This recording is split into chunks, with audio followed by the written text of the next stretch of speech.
L'information est à la une de l'actualité, la lutte contre la pollution atmosphérique est plus que jamais une priorité. Mais l'automne a été le plus chaud depuis 50 ans et ça pourrait confirmer ce fameux réchauffement de la planète dont on parle tant depuis quelques années. Pour le constater vraiment, je propose d'aller faire un tour sur les glaciers du massif du Mont Blanc.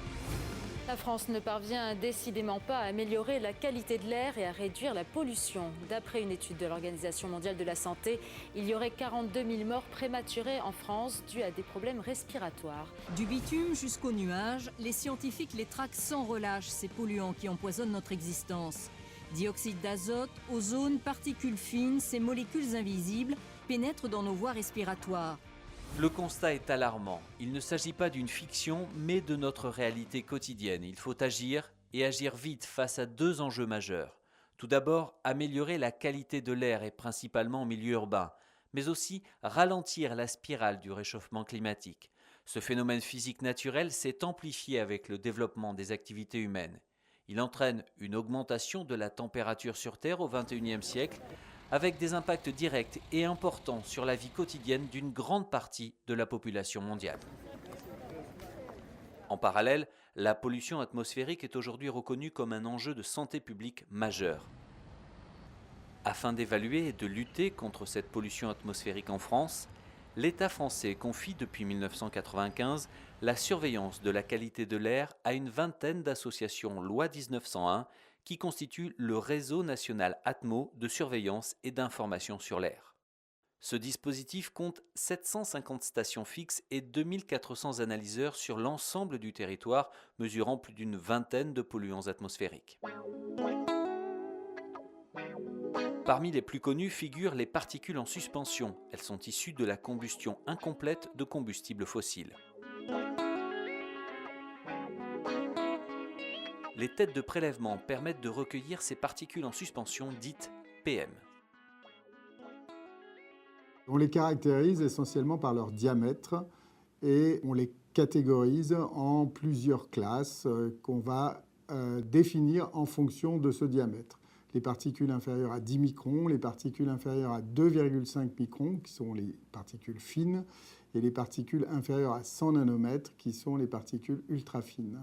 On a à peu près autant d'écart entre la taille d'une pomme et la taille de la Terre, et la taille d'une particule ultra fine et la taille d'une pomme.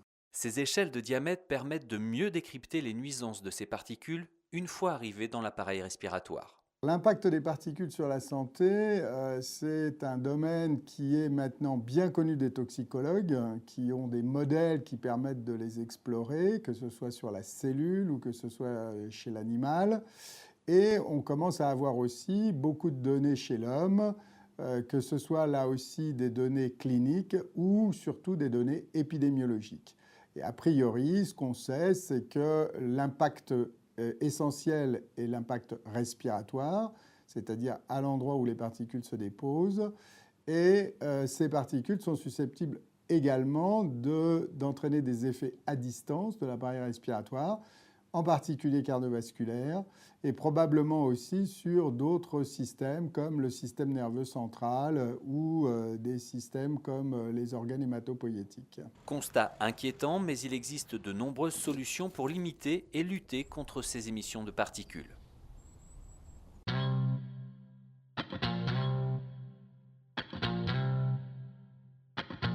Le bois énergie est la première énergie renouvelable en France qui se substitue aux énergies fossiles, pétrole, gaz, charbon, dont les ressources sont limitées.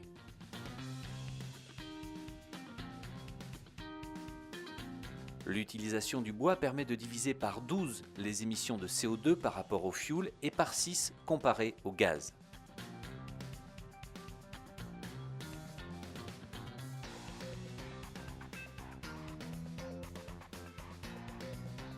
En quelques années seulement, le chauffage au bois est devenu un marché très prometteur. Il présente un double avantage. Le premier point, c'est le système de chauffage qui est le moins cher. Le bois bûche, actuellement, il n'y a pas moins cher. C'est moins cher que le gaz, moins cher que l'électricité, moins cher que le fioul, tout ce que vous pouvez trouver. Deuxième chose, vous allez faire travailler du monde. Parce que depuis le bûcheron qui va le couper, le débardeur qui va le sortir, le transporteur qui va le porter sur le lieu de production, l'ouvrier qui va le débiter à 50 cm, 1 mètre et qui va après vous le porter chez vous, vous avez toute une chaîne locale qui va travailler. Donc ça, c'est déjà un point important.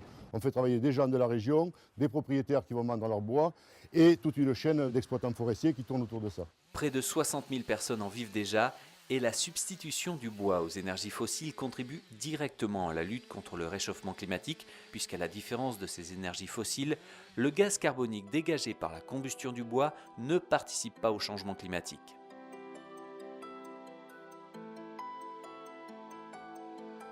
Le bois n'échappe pas pour autant aux règles élémentaires de la chimie. S'il n'est pas utilisé dans les règles de l'art, sa combustion émet divers polluants atmosphériques. Utilisé dans de mauvaises conditions, et en particulier dans une cheminée ouverte, le chauffage au bois peut localement impacter la qualité de l'air et générer des émissions de particules fines, de monoxyde de carbone, de composés organiques volatiles et d'hydrocarbures aromatiques polycycliques, éléments susceptibles de nuire à la santé. Dans le combat contre la réduction des émissions de particules, le chauffage au bois figure en première ligne et chaque utilisateur peut en mesurer les bénéfices, à commencer par la réduction des fumées. Encore faut-il utiliser des équipements associant haute performance énergétique et environnementale. Et pour cela, il convient de suivre quelques règles. Les critères pour choisir un bon appareil à bois, c'est d'avoir au moins 4 étoiles, si possible 5, au niveau du label Flamme Verte.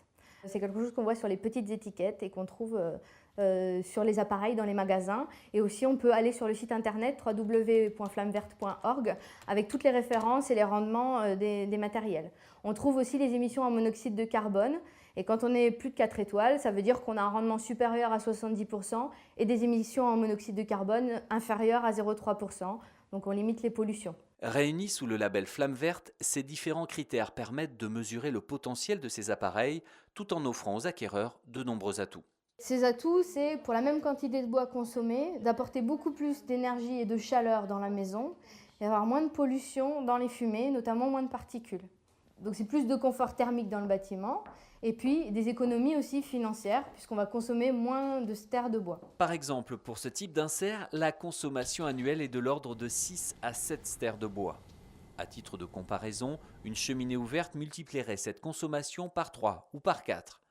Un bois matière première de l'énergie qui doit lui aussi répondre à certaines exigences. C'est d'abord le choix de l'essence, c'est donc le chêne, le charme, ça peut être le frêne, ça peut être le hêtre en montagne, ça peut être également du châtaignier qui est un bois dur également mais qui n'est pas assez reconnu à mon goût. Et après, un bon bois de chauffage, c'est du bois qui a été coupé en bonne saison, qui soit coupé à partir du mois de descente de sève. La sève, c'est ce qui alimente l'arbre et ce qui est le plus dur à sécher. L'eau dans le bois se sèche très bien. La sève, une fois qu'elle est dans le bois, c'est-à-dire si le bois a été coupé au printemps ou en été en pleine pousse, ça sèche très très difficilement. Vous pouvez avoir du bois que vous allez garder 4 ans, s'il est en sève, eh bien, il brûlera toujours mal et il va toujours goudronner et il donnera un mauvais chauffage et un mauvais rendement de l'insert ou de la chaudière. Donc c'est bien d'avoir du bois qui va être coupé en plein hiver, qui va prendre la pluie du printemps, qui va prendre un peu de pluie en été et qui après va sécher au mois de août, septembre et après vous le rentrez quand il est bien sec et c'est là où vous êtes sûr d'avoir du bon bois de chauffage. Et pour être tout à fait sûr, rien ne vaut le respect de certains critères qui sont facilement vérifiables. Pour voir si un bois est bien sec, c'est de voir déjà si l'écorce se décolle ou pas. Si l'écorce se décolle, ça veut dire que c'est du bois qui a été stocké déjà plus d'1 an. L'écorce commence à tomber, c'est le cas sur cette bûche-là, donc c'est du bois qui est bien sec. Deuxième chose, le poids. C'est du bois qui est déjà bien léger. Si vous prenez une bûche verte à côté, il y a déjà 30-40% de différence de poids. Vous avez ici en plus la fente radiale. Donc la fente radiale, ça veut dire que le bois est en train à bien sécher et se fend. Donc ça veut dire ici vous avez un bois qui est à moins de 20% d'humidité. Donc ça c'est un très bon bois de chauffe. Une astuce pour voir si le bois est sec également, mais il faut le faire qu'avec du petit bois. Avec des grosses bûches, c'est beaucoup plus délicat où il faut s'appeler Obélix. Mais vous le tapez l'un contre l'autre. Et si vous avez un son sec et clair, au lieu d'avoir un son mat, ça veut dire que votre bois également est bien sec. Il y a aussi des bois à éviter, comme par exemple les traverses de chemins de fer, le bois ramassé sur la plage et bien d'autres encore. Tout ce qui est nocif, je parle bien de nocivité, c'est tout ce qui est bois d'origine traitée, collé, contre-collé, peinte, comme les rebuts de charpente qui ont été traités, comme les contreplaqués, ces choses-là, où effectivement, au moment du chauffage, vous allez dégager des colles, de la peinture, enfin des essences nocives qui peuvent se retrouver à l'intérieur de la maison et qui vont se retrouver de toute façon dans l'air que tout le monde respire. Une fois équipé, il convient de respecter certaines règles d'utilisation. généralement consignés dans les notices des fabricants et qui combinent bon sens et conseils techniques, comme par exemple l'allumage du bois par le dessus en laissant ouverts les différents clapets d'arrivée d'air.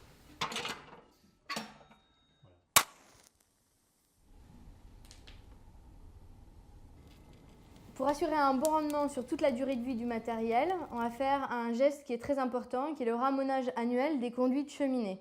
Ainsi, on va limiter les émissions de particules et assurer la qualité de l'air à l'intérieur du bâtiment et également à l'extérieur du bâtiment.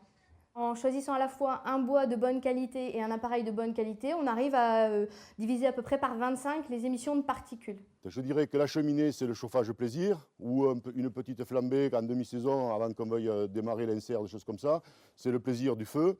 L'insert, c'est vraiment un outil de chauffage qui maintenant, avec des nouveaux engins, sont économes en quantité de bois et qui chauffent très bien des maisons isolées. Après, la chaudière, c'est pour des gens qui ont déjà plus de place chez eux, parce qu'ils vont stocker entre 20 et 40 stères de bois, donc il faut avoir des bâtiments, mais à la campagne, ça se trouve très bien. Ici, beaucoup de gens ont des chaudières à bois au lieu d'avoir des chaudières à fioul. Donc après, je dirais que c'est chacun son plaisir, chacun son utilisation en fonction de la place qu'ils ont. Un plaisir personnel qui s'inscrit dans une démarche plus collective, prenant en compte la qualité du bois utilisé, le choix d'un bon matériel et son entretien. Ce comportement permet d'apporter une pierre au barrage qu'il convient de construire quotidiennement contre la pollution et les émissions de particules.